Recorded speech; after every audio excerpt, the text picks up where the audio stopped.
lovely growing kind of day. The sun is so hot on the back of my neck, it's unbelievable.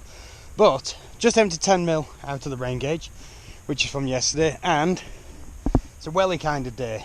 Well, although they've definitely seen better days of these ones. So I'm glad it's not raining, because they do leak. They're like a sieve of these wellies now. But really warm. Sorry, sunning you again. Still trying to work out what these are. There's two of them next to each other. So they definitely look like courgette, but there ain't any courgettes. Oh, there's another one here.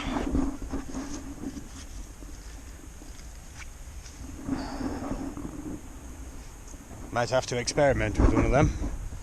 In fact, there's loads of them. There's another one. Now, last year we did grow trombone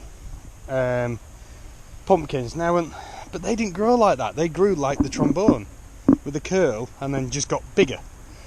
So I don't know.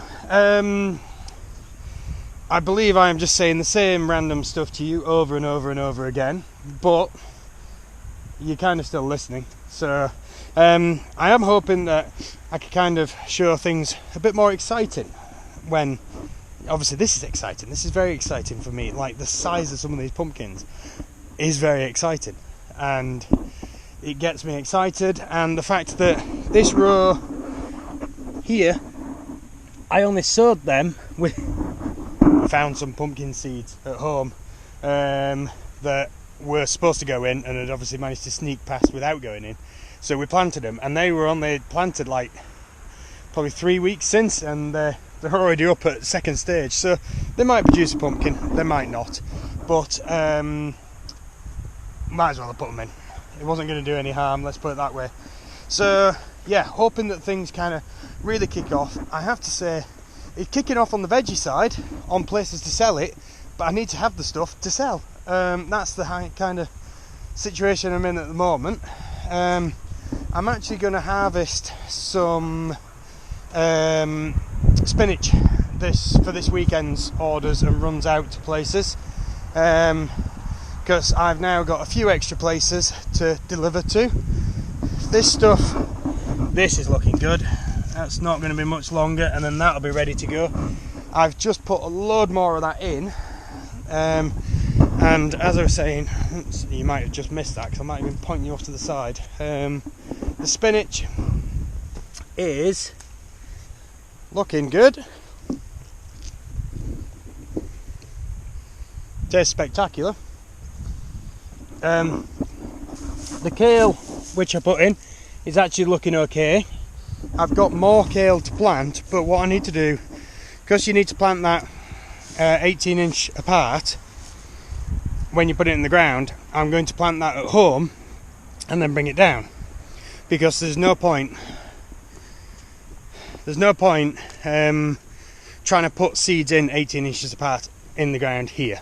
So I might as well grow that on as a plug and then bring it down, because kale can be planted through a longer season, so, and then we'll try and overwinter it as well. Radish wise, how's my babies going? Not really producing much in the way of a radishy looking thing. Is that right? Can you see me there? But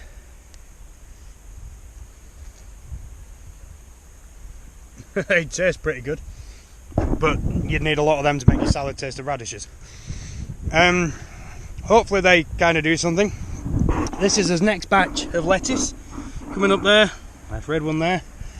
And that goes about 15-20 metres that way and then stops. The carrot line, it's kind of like Battleship Row. You can see that on there. The rocket is really good. I am thinking of a way to try and clear this grass out, because I don't want this to take over or be somewhere to harbour other weeds which can then grow and come across. So, but I've not worked that one out yet. So that's rocket. These two in the middle are supposed to be spring onions, which I did see spring onions, kind of see in here. That's a spring onion. And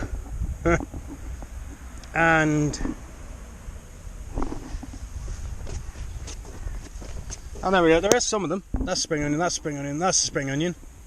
So there are a few. They're just really small. Really small. Which obviously means it's going to be a long time before they're ready. This row has flowers in, which appear to be down here, but not so much up that way. So these next 2 rows, I think, had flowers in.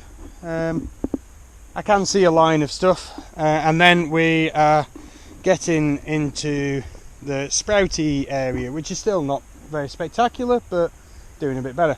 Sunflowers are doing grand. Just look at that. I sent a picture to someone the other day and they said that it looks like a postcard. That's pretty spectacular, isn't it? I maybe need to try and get a better photo. I'll have to see if I can use my wife's phone to do that, because hers isn't broken and it's better than mine anyway. So yeah, get a nice picture of that, because that'd be a really good cover photo for Facebook or something like that, particularly with that sky. That sky is lovely. Does look like we might have a bit of rain coming in. In fact, it's gone that way. So that's obviously forming probably off the Isle of Man. Well, obviously it's off the Isle of Man, but we're forming that kind of weather. This field I thought was going to be harvested by now, but it's not. So this is all going for whole crop. Let me find somewhere where I can stick you. In fact, I'll grab a pea and I'll show you what it's like, what it's about. So let me just adjust the fly on you. Adjust the magnet and we'll go stick you to the forks, which are just down here. So, because my normal sticky thing's parked halfway down the field there. So, there we go. Let's make you upright so you're not feeling sick. Right, okay. So whole crop means the whole crop is harvested, which in this respect is barley with the long prongs and peas, which you eat. Now these are high protein peas, so they don't taste very nice, but let's have a look, see what they look like. Let's just open the pod. I can never do the one with the pull the back of the pod down. So there we go, that's what they look like, just like anything. If you've never seen peas growing, this might be an amazing moment for you. That is what peas grow like. Now they're lovely, fresh, mine are the same. Let's see what these taste like. No, those are seriously woody. They're kind of grotesque, really. My peas taste really sweet. These are purely for protein and goodness for cows. So peas are in there, and the plant and everything. Barley, so that's from the root all the way up to the ears. So these are the ears with the fronds on it. Now this is going to be very wet. If I manage to get one of these off, and then you see how that's white and creamy, so that means it's very wet. If I got a piece of dry barley like what we've just got, well, even that's not 100% dry, it's on the drier end out of the barn, you wouldn't be able to do that with. You'd struggle to put your nail into it, let alone just squash it like that. So they're going to come around with basically a giant mower, which cuts it all up, picks it up, blows it out of a spout into a trailer. Then it gets taken to the silage clamp, where it gets put in, compacted, and then covered in plastic to exclude air from it, basically. And it pickles itself, and the cows go absolutely nuts for it. They love it. Really good energy for them, and instead of it being any kind of like man-made stuff, or it is purely off the field. You know, sometimes people add additive to it. I don't think these do here. And they've done quite a lot of acreages. So this is 6 acres that they've got here, this patch. Let's go back that way and have a look. So there's 6 acres there, which equates to the same size as my 2 areas, because this is a 12-acre field roughly. They've got 6 acres, I've got 6 acres. So this area you can see here is just over 4 acres, just under 4 acres, and then I've got just over 2 acres over there, with the little wedge in the corner as well. Now I've got 2 access roads through mine, so I'm not using all my acreage. Just listen to the pheasant there shouting away. So that field is hopefully going to be harvested soon. I am hoping I might be able to have that next year as well. That is the plan, because peas, as I said earlier, are nitrogen fixers, so to follow these in this field would be absolutely spectacular. So everything which is in here, everything including the rogue sunflower, is going to get cut up and put into the silage clamp and silage. So in the clamp they've already got silage, grass silage, and the whole crop's going to go in, and then they're putting some crimped barley, I think it is, which is barley they're going to harvest early with the combine and then roll it. So once you crush it, it starts getting that the white kind of creamy liquid to come out of it, and then it'll ferment better, which is what they want in there. Obviously when we're doing barley, we don't want it to ferment. Just check out this bumblebee, loving the thistle. So this is a weed, but as it's here rather than in there, I've left it. Now fair enough, there are a couple of thistles, but I would try not to leave a thistle that big in and amongst, so I have generally been trying to pull them out or cut them off at least. So yeah, I'm off doing some gardening tomorrow morning, and then I'm back down at the farm tomorrow afternoon, and I'm hopefully going to get the stuff harvested tomorrow that I want to drop off on Saturday morning to various places and establishments, and hopefully have his first load out to the one in Ramsey as well.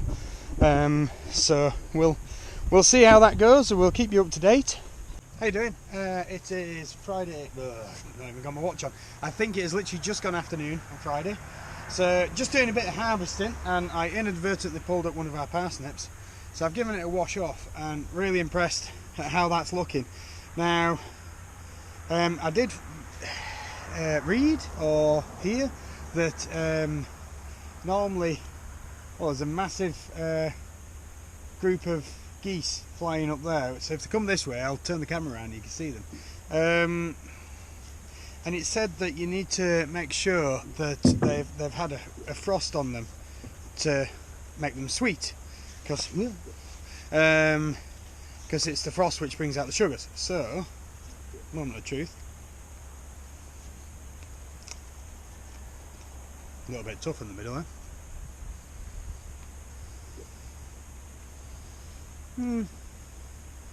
It's definitely not sweet. So maybe there's truth to that. That's weird. Don't know, it's weird. Funny. Like, you can see the pith in the centre of it. Now the outside seems to be quite sweet, but the pith isn't. So, I don't know. Maybe you're not meant to eat them raw, who knows. But that literally came out of the ground. But I did also, hang on, let me put that away before I cut stuff. I did also do a little bit of harvesting of carrots. Now there is a parsnip floating around in there as well. But these carrots, we've got some interesting shaped ones. But also, look at that one. Absolutely fantastic. So they are wonderful. They taste amazing. So these are going to be going up to the Honesty boxes. Honesty box, we are back down to one, unfortunately. So we're doing Honesty box, 2 restaurants, and a kind of ordering system through one of his Honesty boxes. Depending on what's going up there, they're going to fulfill orders for somewhere else from it.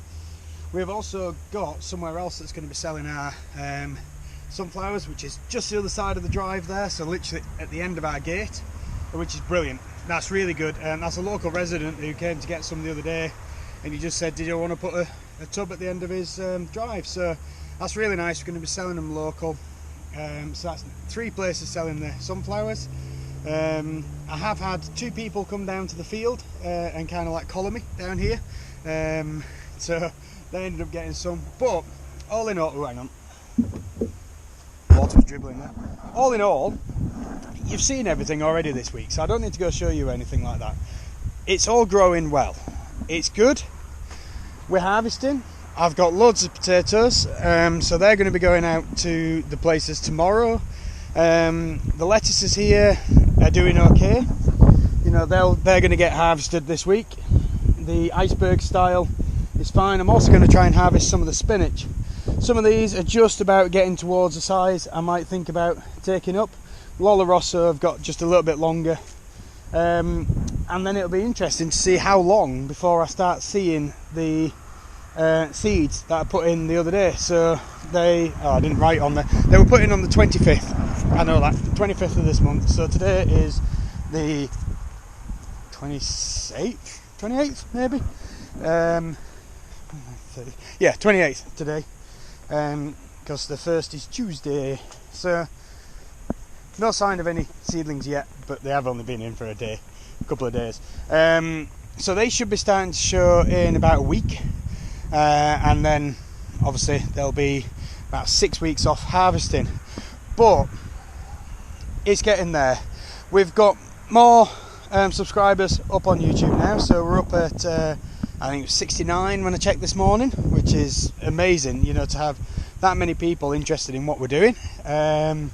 We still have a mainstay of viewers in America, which is astounding. You know, we're on the tiny little rock in the middle of the Irish Sea, and on that tiny little rock I am a minuscule field producing little bits and pieces and small videos, and somehow we're getting significant views from people in the States. You know, videos have gone from having 2 or 3 views up to about 20 views. So I'm so happy that people are liking what we're doing, and thank you so much for following and supporting us. So don't forget, like, subscribe, get us up on Facebook and Instagram there. Also, if you're up on there, follow some of the people which we supply through. You know, they're mostly up on there. Well, I think actually they're all up on there. So I'll try and link in posts to them, and yeah, get on, give everyone the support, share the love, and yeah, this might be it for today. I don't know if there's anything else. I'm going to be working on the farm this afternoon, so I'm probably not going to be doing anything too exciting on there, just kind of ticking away, getting stuff sorted. So yeah, have a great week, and any questions, bang them in the comments, and thank you once again. Take care.